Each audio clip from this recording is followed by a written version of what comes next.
오늘 우리에게 주시는 말씀 이사야 43장 18절에서 21절 말씀. 너희는 이전 일을 기억하지 말며 옛날 일을 생각하지 말라.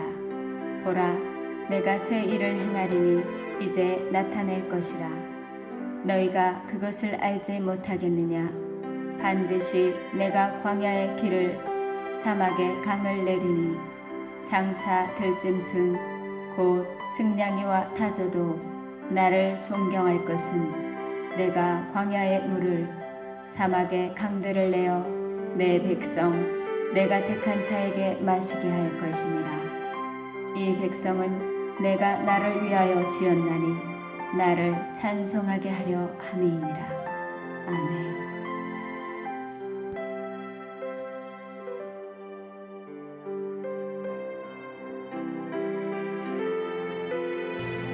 우리 설 명절 잘 지내셨습니까? 복도 많이 받으시고요. 하나님 주시는 평안이 여러분과 여러분의 가정 안에 늘 아름답고 복되게 이루어져 가게 되어지기를 간절히 바랍니다. 이 복되고 귀한 축복의 날에 우리에게 주시는 하나님의 말씀은 이사야서 43장 18절로 21절의 말씀입니다. 이 말씀을 통해서 내가 새 일을 너와 함께 이루리라 라고 하는 제목으로 말씀이 선포되어질 때에 귀한 은혜가 여러분의 심령 안에서 이루어져 가기를 원합니다. 도에 돌을 하나 챙겨서 베개를 삼고 해가 저문 들녘에서 애로운 밤을 만났던 야곱은 이제 하나님 앞에서 새로운 시간을 맞이하고 있습니다. 야곱 강가에서 야곱은 하나님을 붙잡고 나를 축복하지 아니하면 내가 당신을 놓아줄 수 없습니다 하면서 천사와 씨름하게 되어질 때에 하나님께서는 이야기하기를 내 이름이 도대체 무엇이냐? 예, 제 이름은 야곱입니다. 그럴 때 하나님의 사자가 너 더 이상 야곱이라고 하지 말고 이스라엘이라 부르라 해서 야곱의 이름을 이스라엘이라고 바꾸어 불러주셨습니다. 야번강 강이라고 하는 강가에는 인간의 야망도 다 버리고 모아놓은 재산과 함께 욕심도 버리고 그리고 자기 중심적인 이기심과 감정의 두려움도 다 버리고 하나님과 단둘이 만나는 그런 한 밤을 지나면서 야곱의 이름은 이스라엘이라 라고 하는 이름으로 바뀌게 되지요. 그런데 어느 날 이스라엘을 하나님은 찾아오시어서 이스라엘이라 이렇게 부르지 아니하고 여수루나 이렇게 부르고 있습니다. 왜 마지막 인생을 살아가고 있는 야곱의 이름을 지금까지 불렀던 이스라엘이라 하지 아니하고 여수룬이라고 했을까요? 나이가 많아 120세가 되었을 때 어느 날 야곱은 바로 앞에 섰습니다. 바로가 그에게 묻습니다. 그대 나이가 몇입니까? 그때 야곱이 대답하기를 내 나이가 120인데 지난 세월을 보니 수고와 많은 세월 고생을 했지만 그 지난 세월 아무것도 아니고 이제는 하나님의 뜻대로 사는 나이 120이 되었습니다 라고 고백을 했는데 그 고백을 생각해 보면 하나님께서 왜 야곱을 여수룬이라고 불렀는가 하는 생각이 납니다. 야곱이 이제 120살이 되어졌는데 보니 그가 똑바로 하나님만을 바라보고 바르게 가고 있고 바르게 섰다라고 하는 하나님의 인정함을 받으면서 하나님께서 이스라엘에게 여수로나 이렇게 불러주었던 것입니다. 120년의 세월을 살아왔는데 그가 말하기를 이제 내 나이 120이 되어졌으니 그 순간부터 내가 새롭게 살아가겠다는 것입니다. 하나님의 선택함을 받고 하나님의 택하심을 입었지만 우리도 인생을 살면서 때로는 내 중심적인 그리고 세상에 돌아가는 세속적인 삶을 그리고 육신에 져서 세상 속에 빠져 자기에게 묶여있는 수많은 시간들을 우리는 지나고 어느 날 야곱이 이스라엘이 되는 경험을 지나 한 인생의 변화가 일어나게 된다는 것을 우리도 알게 되어집니다. 어리석고 욕심만 부리는 야곱과 동행하여 주신 후에 그를 버리지 아니하시고 그와 날마다 동행하셔서 이런저런 사건과 어려움을 통해서 그를 이스라엘로 불러주시더니 그를 다시 여순으로 바꿔주시는 하나님의 역사와 손길을 오늘 이 말씀을 들은 여러분들도 느낄 수 있게 되기를 간절히 바랍니다.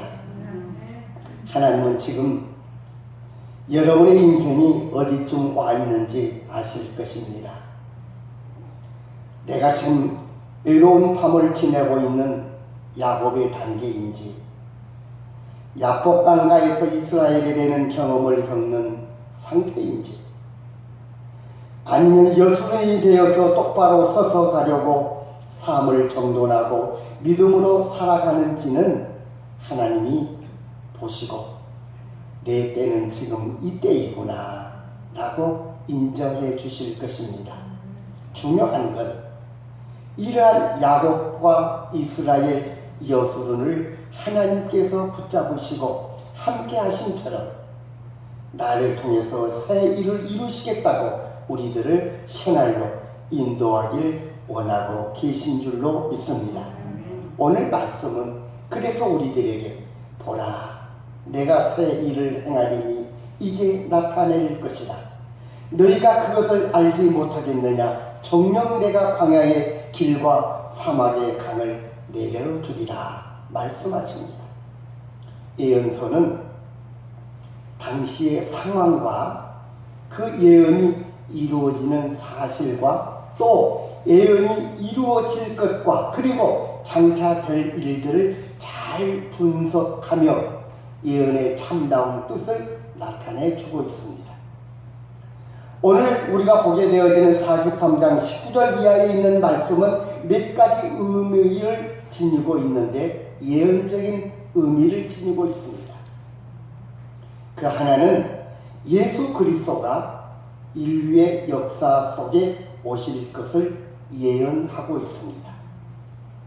메마른 사막 광야 같은 세상에 하나님의 아들이 오셔서 생명의 물, 영원한 은혜의 강물이 흐르게 하시고 그리스도를 통해서 세상에 그리스도의 변화된 나라, 하나님의 영광스러운 나라를 만들어 가시는 예수 그리스도가 오실 것을 내다보고 그런 분이 오실 거야 라고 예언해 놓았습니다. 두 번째는 이스라엘 백성들이 하나님의 말씀을 어기고 하나님의 징계를 받아서 이방 사람들에게로 흩어져 부끄러움과 수치를 당할 그때에 하나님 앞에 회개하고 저들이 부르짖으니 하나님의 성전을 세우고 하나님의 나라를 세워나가는 이스라엘의 회복이 있을 것이다 라고 예언해 주었습니다. 세 번째는 그리스도를 통해서 개인의 변화를 미리 말씀하신 것입니다. 예수 믿는 사람은 하나님의 축복을 이미 받았습니다. 너희가 환난 날에 나를 부르짖으라 내가 응답하겠고 크고 비밀한 것을 너희에게 알려주리라 말씀하셨잖아요. 혹 너희에게 무슨 일이 있으면 나를 불러라 그러면 해결하는 열쇠를 주신다라고 말씀했습니다. 그렇다면 예수 믿는 사람은 고난이 와도 그 고난을 통해서 하나님을 만나고 야곱을 통해서 이스라엘이 되는 놀라운 축복이 된다는 것입니다. 믿지 않는 사람은 어려운 일을 당하면 이 일이 왜 왔으며 어디로 가며 어떻게 될지를 알지 못합니다. 그래서 두렵습니다.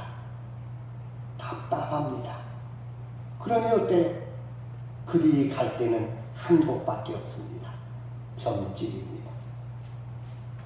예수 믿지 않는 사람은 답답하고 괴롭고 두려우니 가서 물어볼 수밖에 없습니다. 그런데 예수 믿는 사람들은 이리저리 방황할 필요가 없이 기도하며 하나님께서 응답하시고 환난 날에 들어주시겠다라고 하는 약속이 있기에 하나님의 그 약속을 믿고 우리는 하나님과 함께 가는 길에 들어섭니다. 어려운 일이 있으면 그래서 우리는 더 감사하고 하나님께 나아옵니다. 그래서 예수 믿는 한 사람의 삶에는 하나님이 새 일을 시작하셔서 새로운 변화를 주시는 단계를 통하여 그를 성숙하게 만들어주고 그가 다시 한번 하나님을 찾게 되어지고 그가 하나님을 만나게 되어지고 그가 하나님과 함께하면서 하나님은 내 인생 여정 속에 여기에도 나와 함께 하여 주시는구나, 여기에도 하나님의 뜻이 있었구나, 여기에 하나님이 이 모든 일을 준비하여 주셨구나 하는 사실을 깨닫게 되어지는 순간이 되어진 것입니다. 수많은 사람이 저 사람은 가망이 없는 사람이야 그렇게 말하지만 하나님은 그 사람 포기하지 아니하시고 그 사람 속에 새 일을 시작하셔서 예수를 믿게 하시고 예수로 말미암아 새로운 변화를 만들어 주시고 예수님은 그 변화된 삶 속에 그에게 축복을 만들어 주시는 줄로 믿습니다. 이제 나를 통해서 새 일을 시작하시는 하나님의 위대한 역사를 바라볼 수 있는 여러분 되시기를 바랍니다. 이제 교회를 통해서 새로운 역사를 이루시는 하나님의 놀라운 역사를 우리가 이 한 해에 체험할 수 있는 시간들이 되어질 수 있기를 바랍니다. 사랑하는 성도 여러분, 작년 1년 내내 코로나19로 고생을 했는데 아직도 이 코로나19가 기승을 부리고 있습니다. 도대체 언제 극복할 수 있으려나 누구 하나 속 시원한 답을 주지 못하고 있습니다.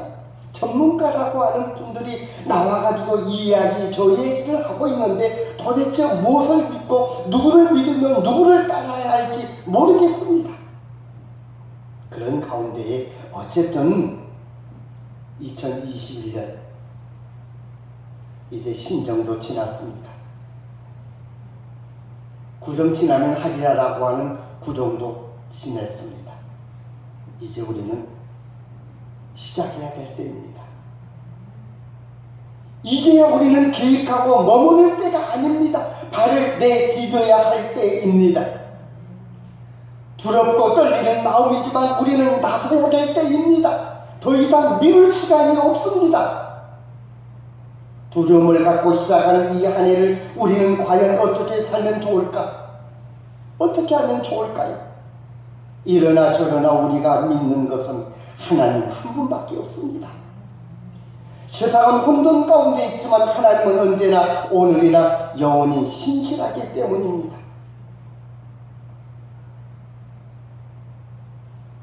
코로나19로 인한 고난이 우리에게 닥쳐 우리의 삶을 억눌르든지 아니면 내가 자녀의 물로 또는 세상적인 가정의 일로 또 어떤 우리의 인생이 진행하고 있는 모든 하는 일들이 우리들에게 닥쳐오면서 하나님이 나를 위해 새 일을 준비해 두셨음을 잊지 않으시기를 바랍니다. 우리가 수많은 일을 맞이한다고 할지라도 그 일 속에는 하나님의 섭리가 분명하게 있다는 사실을 깨달으시기를 바랍니다. 힘들고 무조건 불평하거나 낙심하는 것 금물입니다. 힘든 일 때문에 내 인생이 망치는 것이 아니라 어려운 일 덕분에 내 인생이 새롭게 변화됐다고 간증할 수 있기를 바랍니다. 이를 위해 우리는 고난 중에도 말씀 안에 있어야 하고 또 하나님께 부르짖어 기도해야 합니다. 그럴 때 하나님이 역사하시는 새 일을 경험하게 될 줄로 믿습니다. 시편 119편 165절 말씀에 보면 주의 법을 사랑하는 자에게는 큰 평안이 있으니 그들에게 장애물이 없으리라고 말씀해 주고 있습니다. 말씀을 사랑하며 따라가면 고난의 장애물에 걸려 넘어질 수 없습니다. 또 예레미야서 33장 2절 말씀에 보면 이를 행하시는 여호와 그것을 만들며 성취하시는 여호와 그의 이름을 여호와라 하는 이가 이와 같이 이르시도다 라고 말씀하고 있습니다. 이사야서 43장 19절 말씀 분명하게 오늘 우리를 통하여 새로운 일을 이제는 출발하게 되어지는 우리의 그림의 용기와 희망과 힘을 불어주면서 나타내고 있는 말씀입니다. 43장 19절 말씀 보라 내가 새 일을 행하리니 이제 나타낼 것이라 너희가 그것을 알지 못하겠느냐 반드시 내가 광야의 길을 사막의 강을 내리라. 출애굽 이후에 그들의 앞에 광야와 사막이 펼쳐질 때 얼마나 막막하고 난감했을까요? 배가 있는 것도 아니고 그것을 넘을 수 있는 힘과 재주가 있는 것도 아닌데 그런데 막막했던 그들의 걸음을 복되게 하여 주시는 분이 있었습니다. 바로 그곳에 길을 내주시고 강을 건너게 해주시는 하나님이었습니다. 여러분 상상해 보시기를 바랍니다. 없던 길이 나고 없던 강이 생겼다. 메말라 죽을 것 같았지만 그곳에서 생명수가 되는 샘물이 터졌고 어디로 갈지 알지 못하 방황하는 그들에게 구름의 기둥으로 길을 인도하셨던 하나님 얼마나 놀랍습니까? 거뜬하게 광야를 통과할 수 있었습니다. 이들뿐만이 아닙니다. 이들이 이렇게 하나님의 은혜를 입고 있는 이 은혜의 덕을 보는 동물들조차도 있었다고 합니다. 43장 20절 말씀에 보면 장차 들짐승 곧 승냥이와 타조도 나를 존경할 것은 내가 광야의 물을 사막의 강들을 내어 내 백성 내가 택한 자에게 마시게 할 것입니다. 내 백성에게 이렇게 은혜를 베풀게 되어질 때에 광야에서 머물러지고 있는 승냥이와 들짐승과 이런 타조들에게까지도 그 혜택이 돌아갔다는 것입니다. 어느 어머니와 어린 딸이 함께 기차 여행을 하고 있었습니다. 기차를 처음 탄 어린 딸은 신기하기도 했지만 때때로 무서워서 어찌 않고 가슴이 두근거릴 때도 있었습니다. 저 멀리 엄청나게 큰 산이 나타나는데 기차는 지금 그 산을 향하여 막 달려갑니다. 어머니에게 딱 달라붙어서 말합니다. 엄마 무서워. 나 무서워 죽겠어. 이 기차가 저 산에 부딪히겠어. 엄마 어떻게 하면 좋아? 그럴 때 엄마가 이야기해 줍니다. 애야 걱정하지 말아라. 터널을 미리 뚫어 놓아서 괜찮아. 엄마의 말대로 기차는 산속으로 빨려 들어갑니다. 굴이었습니다. 정말 터널이 나타나 그 안으로 들어가는데 부딪히지 않았습니다. 어린 딸은 그때에서야 와 하고 탄성을 질렀습니다. 그런데 그 기쁨이 잘 가라앉기도 전에 이번에는 보니까 커다란 강이 나타났습니다. 그런데 기차는 그 강을 향하여 쉬지 않고 빠르게 달려갑니다. 이 아이는 그 좋았던 기분이 사라지고 또한 무서움이 다가오기 시작합니다. 그래서 다시 어머니의 치마폭을 잡고 달라붙어 이야기합니다. 엄마 어떻게 하면 좋아? 산은 잘 건너왔는데 강물이 나타나서 이 기차가 강물로 빠져들어가고 있어. 어떻게 하면 좋아? 그럴 때 어머니는 이야기합니다. 괜찮아. 다리를 미리 놓았거든. 어머니에게 붙어있으니 두려움이 사라집니다. 어머니가 미리 알고 있는 것처럼 하나님도 우리를 위해 다 준비해 놓으시고 다 알고 계십니다. 그러니까 하나님께 붙어 있기만 하면 되는 겁니다. 어떤 성도님이요 이런 이야기를 해요. 그분은 권사님이신데 자기는 기도를 많이 하지 않는데요. 딱 한 가지만 한대요. 무슨 기도를 하시는데요? 목사님이 여쭤봤더니 목사님 저는 하나님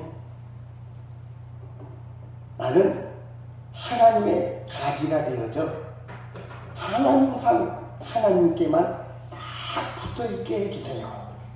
그렇게만 기도한대. 하나님께만 붙어있게 해달라고. 왜요? 하나님이 산에 굴을 뚫어 놓으시듯이 강에 다리를 놓아 놓으듯이 두려움과 떨림에 있는 나에게 평안함과 형통함을 이루어 주실 것이기 때문입니다. 하나님께만 붙어 있으시기를 바랍니다. 여러분 우리가 원하지 않아도 금년 한 해 동안 아니 우리가 세상 살아갈 동안 끊임없이 우리에게는 어떤 일이 닥쳐올 것입니다. 산을 넘어가면 강이 나오고 강을 지나면 또 산이 나오고 그때마다 우리는 때로는 두렵고 우리에게 위협이 될 일이 생길 수도 있습니다. 하지만 하나님께 꼭 붙어 있으면 모든 고난에서 원수의 위협에서 우리가 건짐을 받게 되어질 줄로 믿습니다. 아무처럼 바빌론처럼 힘들고 무서운 고난과 위협이 닥쳐와도 우리에게 약속하신 하나님의 약속의 말씀 꼭 붙잡고 구원의 확신 가운데 날마다 순간순간마다 이 한 해의 모든 일을 다 승리로 잘 마무리하는 여러분이 되시기를 바랍니다. 사랑하는 금식교회 믿음의 가족 여러분, 올 한 해도 하나님만 붙잡고 하나님께만 붙어서 살아가시는 여러분 되시기를 바랍니다. 여러분을 통해서 하나님의 큰 역사가 이루어 가실 수 있도록 그릇을 준비하고 비전을 넓혀서 하나님의 큰 역사를 이루어 갈 수 있기를 주님의 이름으로 축원합니다. 아멘. 오늘 우리들에게 이 한 해를 시작한 우리들에게 이렇게 말씀합니다. 보라, 내가 새 일을 행할 것이다. 나를 통하여, 우리를 통하여, 우리 교회를 통하여 새 일을 행하겠다라고 말씀해 주고 있습니다. 내가 가보지 않는 한 해이지만 하나님은 나를 통하여 또 새 일을 계획하셨구나. 이 일을 나에게 어떻게 이루신가? 내가 하나님만 쫄랑쫄랑 따라다니면서 그 일을 이루시는 것을 내가 보리라. 그 순간순간이 나에게 형통한 길이요 은혜의 축복의 삶인 줄로 믿습니다. 하나님의 비전과 여러분의 확신이 이 한 해에 더 큰 일을 이루어 가시는 여러분과 여러분의 가정, 모든 생업에 하나님의 특별한 은혜가 임하여 지기를 주의 이름으로 간절히 축원합니다.